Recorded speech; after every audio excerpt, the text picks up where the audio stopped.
ser el senyor Forcadell, que esmentava la possibilitat que dins del full de ruta que la Assemblea Nacional Catalana té més o menys previst, semblava que era un bon moment el Sant Jordi l'any 2015 de proclamar la independència de la República Catalana, o així ha esmentat. Certament fa gràcia com a mallorquí pensar que el 2015 és un any que aquí a Catalunya ningú té gaire clar, que precisament es complirien 300 anys de l'ocupació de l'illa de Mallorca per part de la tropa franco-espanyola durant la Guerra de Successió, el 1715, i que, com dic, ningú aquí ho té present, ni se'n recorda, ni segurament se'n recordarà ni el Sant Jordi del 2015, ni el juliol quan faci l'aniversari exacte, ni al final de l'any. Per tant, començar així crec que era de rebut, perquè m'ha sobtat i m'ha fet gràcia l'anècdota que el senyor Forcadell esmenti això, sense tenir gaire present aquesta qüestió que ja diu molt de com tenim estructurat el nostre país. Jo crec que és bo parlar de països catalans, és més bo fer-los, és més bo actuar en conseqüència. Certament els darrers 30 anys la valoració és molt negativa, vull dir, aquí a Catalunya les tres grans tradicions polítiques que ara mateix tenen l'hegemonia del sobiranisme, del catalanisme liberal, com la socialdemocràcia nacional, com l'esquerra independentista, tradicionalment independentisme combatiu, no han fet grans aportacions al debat, sincerament, cap d'aquestes grans tradicions. Uns s'han quedat amb un discurs paternalista i que no anava gaire més enllà, en molts casos, amb notables excepcions. Altres s'han dedicat a fer ingerències i actuar d'una manera poc responsable molt salint, i uns altres han repetit això de països catalans com una mena de mantra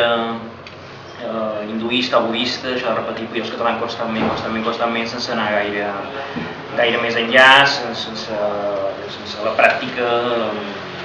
creure-s'ho gaire, o com a mínim, sense la pràctica treballar en conseqüència. Que marca un camí que no va enlloc, i com dic,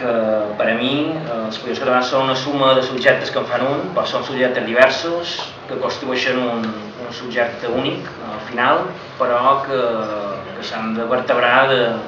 cadascú des del seu camí. Aquesta cosa que no hi ha ritmes, que no existeixen els ritmes, alguna cosa que he sentit darrerament també, dir en boca de gent que defensa els països catalans constantment, que es defensa que reivindica com aquella cosa del mantra que deia abans, que el ritme no existeix, exactament el mateix Castelló, Plana, que Llubí, que Baó, que Manacor, que Figueres, que Girona. Això no és així, no ha estat mai així, ni té per què ser així. És a dir, són territoris diferents, amb ritmes diferents, amb espais diferents, i que s'han de vertebrar, que han de confluir amb intel·ligència. D'altra banda, també actituds de tipus irredentista o seguiment dogmàtic des del desconeixement, torno a dir, tampoc seran positives i no mos duran enlloc. Jo crec que la construcció del país s'ha de fer naturalitat, s'ha de fer vertebrant de veritat, sense forçar, és a dir, construint d'una manera lògica, i això mos durarà legitimitat més absoluta. El camí és obert,